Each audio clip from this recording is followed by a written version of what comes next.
한잔할래요? 소개를 드릴게요. 작은 단서 하나도 놓치지 않는 추적의 신 미집행자 전국 검거율 1위 최길성 검찰 수사관님이십니다. 반갑습니다. 반갑습니다. 소개를 직접 해주시죠. 예, 저는 의정부 지방검찰청 남양주지청 수사과에 근무하고 있는 최길성 계장이라고 합니다. 사실 이제 저희가 검찰 수사관은 처음 모시는 것 예. 같아요. 이게 정확하게 어떤 일을 하시는 건지 여쭤봐도 됩니까? 검찰청에서 근무한다 그러면 검사냐고 묻는 분들도 계시고 예. 검찰청에서 무슨 수사관이 있느냐 이런 묻는 분들이 되게 많습니다. 그런데 검사님을 보좌해서 범죄 수사도 하고 압수수색도 나가고 계좌 추적도 하고 손성식 은행장이 개출에 주도적으로 개입한 정황을 파악하고 자금 박 계장님, 계장님 무신납 주세요. 전 사금으로 갈게요. 무기징역을 선고한다. 가끔 그 뉴스에 보면 예. 그 압수수색 들어간다고 해가지고 검찰 박스. 예, 박스 들고 그 검찰 수사관입니다.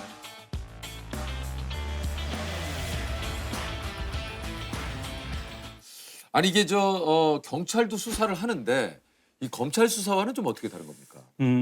경찰들은 주로 민생 침해 사범, 강력 사건 이런 것들을 주로 하고요. 검찰에서는 경찰에서 수사한 것들을 보충 수사를 하고 대기업 수사, 이제 경제 사범 수사 이런 특수 사건 수사를 많이 합니다. 이 미집행자 검거는 오로지 이제 집행은 검찰 수사관 몫입니다. 예. 미집행자라는 게 말 그대로 이게 죄값을 치르지 않은. 예. 그러니까 맞습니다. 법의 어떤 집행이 안 된 사람을 얘기하는 거죠? 예. 아하. 재산형 집행 미집행자가 있고요. 자유형 미집행자가 두 곳이 있습니다. 그런데 네네. 재산형 미집행자는 벌금을 내지 않고 도망 다니시는 분들이고 네네네. 자유형 미집행자는 실형이 선고됐는데 이제 실형이 선고된 걸 알고 그때부터 도망을 도주를. 다니는. 예. 그래서 빨리 검거를 하는 게 중요해요. 피고인을 무기징역에 처한다. 아니 근데 실형을 선고를 받았는데도 이렇게 도망을 다닐 수가 있습니까? 그 예전 같으면 구속 수사를 많이 해서 교도소에 수감시켜 놓은 상태에서 이제 재판을 했는데 네. 요즘에는 이제 불구속 재판이 원칙이다 보니까 그런 상태로 재판을 받다가 그냥 사라지는 거죠. 한 해 한 4천 명 정도가 이제 도망을. 한 해예요? 예. 생각보다 굉장히 많네요. 예, 맞습니다. 이게 사실 전국적으로 지금 미집행 금액은 이게 또 엄청나다고 그래요. 예, 수백억에 이르는 거죠. 그래서 5년 지나면 그게 다 없어지는 거니까 처벌을 안 받고 그걸 시효라고 합니다. 형의 시효. 형의 시효. 형의 시효. 선고를 받고 나서 집행이 되지 않으면 없어지는 걸 형의 시효라고 합니다. 네.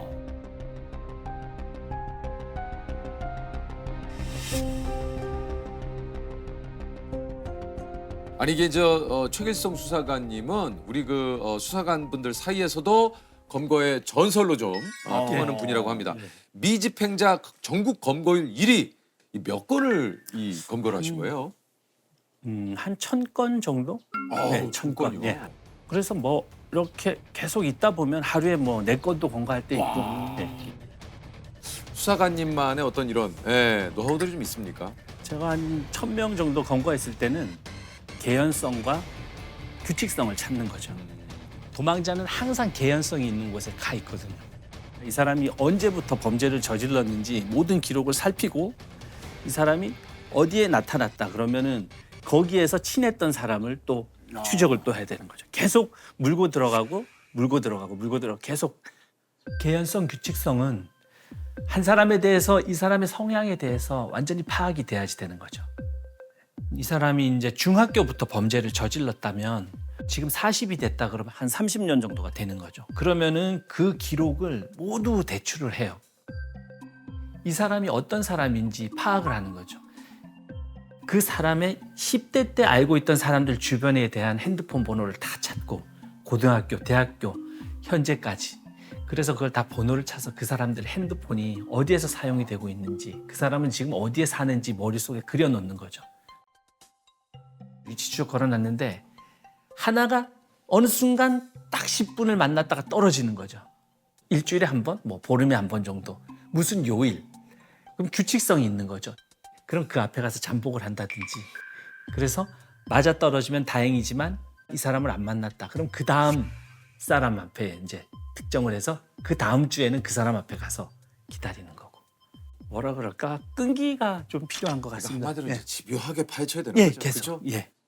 수사를 하시다 보면 진짜 긴박한 순간도 굉장히 많으실 것 같아요. 예, 예. 가장 제가 경험으로 가장 긴박한 순간은 조직폭력배 사건, 지금도 좀 기억나는 사건입니다.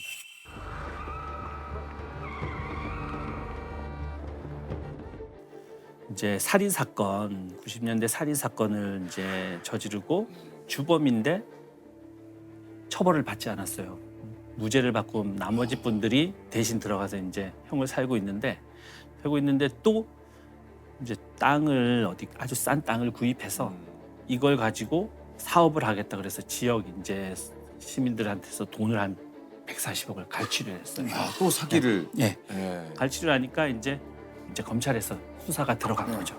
수사가 들어갔는데 진행되는 과정에서 체포영장을 이제 발부받아서 체포영장을 가지고 수사관이 가는데 그 사이에 도망을 간 거예요. 도망을 갔는데 그때 2차 범죄와의 전쟁이 선포가 된 거죠. 검찰이 지난 1990년 범죄와의 전쟁을 선포하고 24년 만에 다시 집중적인 조폭 척결에 나서기로 했습니다.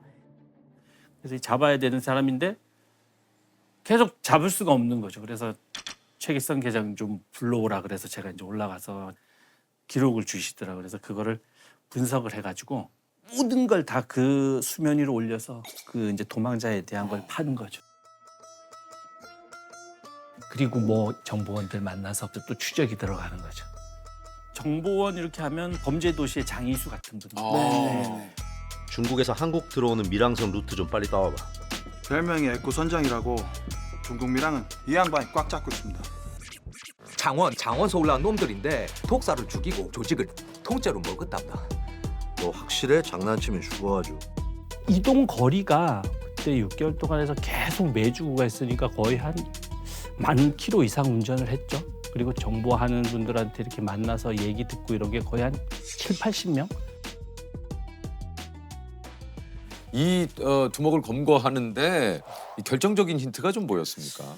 결정적인 힌트라 그러면은 그런 조폭들 같은 의리가 좀 중요하니까 의리가 뭔지를 좀 그걸 생각을 했어요. 그래서 정보원들 통해서 이 사람이 예전에 다른 조직원들을 도와준 적이 있는지를 많이 찾아봤습니다. 그런데 과거에 이제 도와준 적이 있더라고요. 그래서 그렇다면 이번에는 여기서 도움을 받을 것이다 생각을 해서 그쪽으로 이제 발을 넓힌 거죠. 누가 교도소에 면회왔는지. 그래서 교도소 면회한 것도 이제 청취를 하고 얘가 정말 친한 사이인지 아닌지 모든 걸 다 파는 거죠. 이제 처가 사용하는 핸드폰에 대해서 여러 핸드폰을 위치 추적을 걸어놨거든요. 한 10개 정도. 그런데 그쪽 동네에서 활동하는 번호가 유난히 한 3-4개가 보이더라고요. 그런데 그 규칙적으로 찾으니까 또 그 2개가 한 달에 한 번 정도 이렇게 붙었다 떨어지는 게. 아, 그 휴대번호가. 예. 그런데 그게 이제 한 달이 됐는데 거진 한 달 동안 이제 만날 것 같더라고요. 그래서 이때다 싶어가지고 엉뚱한 정보를 흘리고 역정보라고 하거든요. 역정보를 흘려서 가령 이제 서울로 가는데 부산으로 간다고 소문을 내는 거죠. 정보원들한테. 나 부산으로 누구 잡으러 가니까 연락이 안 될 거야 뭐 이렇게 얘기를 하는 거죠. 근데 그게 미리적으로. 예, 연락하고 나서 정보가 셀까 봐 혼자 올라가서 사우나에서 이제 검거를 했죠. 이야. 예.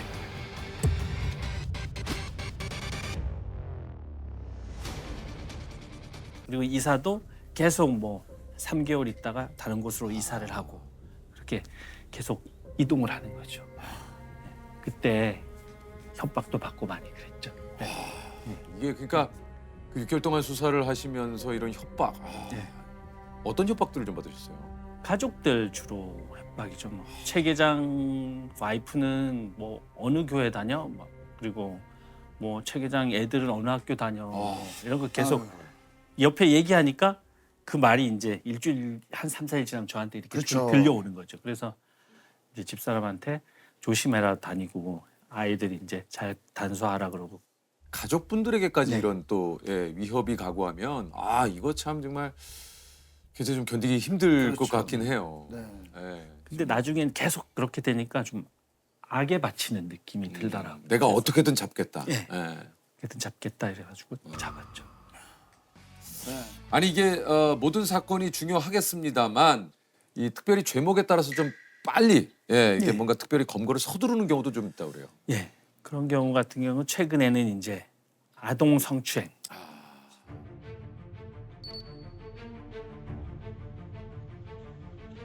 7년형이 이제 선고돼가지고 그건 너무 급해가지고 이제 바로 이제 검거에 들어갔거든요. 들어갔는데 주변에 들리는 얘기에 의하면은 집도 이제 유치원 근처에다 얻어놨다는 거예요. 그 친구가 얻어놓고 거기 계속 밤이면 왔다 갔다 하는 그런 걸 또 이제 들으니까. 또 들은 거죠.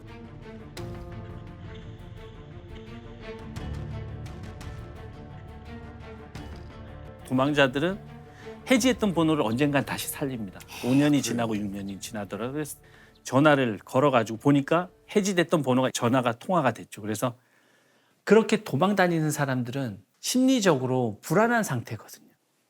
급하게 뭘 도와주는 것처럼 재판 결과가 별로 안 좋은데 이게 좀 뭐 상담이 필요할 것 같다. 얼른 좀 나와라 이렇게 달래가지고 그래서 검거해서 바로 넣었죠. 아이들이 또 제2차 피해가 또 생길 야 수가 정말 있으니까. 잘하셨네요. 예, 예. 그래서 수사관들은 아동 추행이라든가 이렇게 좀 학대될 수 있는 그런 것들을 차단하려고 강간, 뭐 추행이라든가 이런 건 제일 1순위로 검거를 하죠. 그렇군요. 그리고 저 같은 경우에는 이제 기지국 위치를 거진 이렇게 다 외우고 있는 상황이거든요. 진짜요? 그래서 그 위치 뜨고 이러면 어디쯤 오고 있다 이런 그게 이제 되거든요. 내려오다 보면 기지국들이 탁탁탁탁 뜨거든요. 양재, 신갈, 이천 이렇게 고속도로에 따라서 순서대로 오는 거였죠. 그래서 톨게이트에 가서 이제 차단을 하고 이제 차 번호를 특정해서 검거를 하는 거죠. 근데 그렇게 차 타고 있을 때가 가장 위험한 거죠. 갑자기 막 무기거든요. 이 차가 무기니까.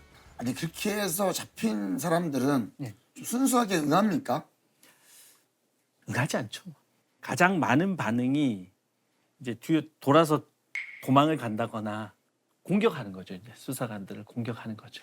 주먹으로 공격한다거나 머리로 받는다거나. 저 같은 경우는 칼 들고 저항하는 사람도 꽤 있었어요. 그 수사관님들은 방검복 같은 거 꼭 입으시죠? 예, 방검복 입고 이제 3단봉 가지고 다니고 이렇게 하죠. 예. 위험은 뭐 늘 달고 살죠. 뭐 우리가 이제 영화나 드라마에 나와 있는 게 실질적으로 일어나니까 칼을 들고 덤빈다거나 차로 갔다가 밀어버린다거나 이런 거 실질적으로 일어나니까 그래서 오른손잡이인지 왼손잡이인지 파악을 해서 오른손잡이면 오른쪽에 칼이 있는지 없는지 들어갔을 때 그런 거 생각하고 우선 최고 큰 이유는 제가 아니면 할 수 없다라는 생각을 갖고 있습니다. 이렇게 움직이는 폭탄 같은 느낌 돌아다니면서 다른 죄를 또 추가로 저지르고 또 피해자가 생기니까 방지할 수 있는 건 빨리 교도소에 넣는 것이 가장 좋다라고 생각을 하기 때문에